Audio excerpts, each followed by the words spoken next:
Est-ce que vous connaissez le SCP-001? Je parle bien sûr du gardien de la porte. Le SCP-001 est une ange de lumière mesurant 350 mètres de haut et possédant une épée de flamme aussi puissante que le soleil. SCP-001 possède une seule mission: garder la porte qui se trouve derrière lui. Nous avons pu observer que cette porte mesurait facilement 400 mètres de haut et nous avons pu observer aussi à travers cette porte des créatures ressemblant potentiellement au SCP-001, c'est-à-dire des anges. Nous avons pu observer aussi une arbre immense possédant une fruit magnifique. Mais le problème, c'est que nous ne pouvons pas approcher cette porte de moins de 10 km. De moins de 10 km, une voix vous hurlera dans votre tête d'abandonner et de ne plus continuer.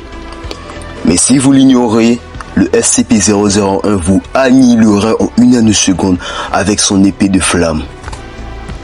Avec toutes ces informations, les scientifiques de la Fondation SCP ont estimé que l'humanité a peut-être retrouvé les traces du jardin d'Éden, là où vivaient Adam et Ève. Nous avons essayé d'innombrables tentatives pour pouvoir vaincre le gardien, mais le plus répandu est l'arme nucléaire, utilisée en 2004, qui sera inefficace face au SCP-001 qui l'évaporerait en une nanoseconde. Et si vous forcez quelqu'un à rentrer dans le champ de vision du SCP-001, il vous punira peu importe la distance dont vous vous trouvez.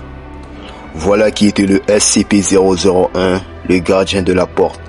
Le SCP-001 n'est ni notre ennemi ni notre allié, mais il est dit que lors de l'apocalypse, le SCP-001 fera un pas de côté et la voie vers le jardin sera ouverte. Est-ce que c'est faux? Est-ce que c'est vrai?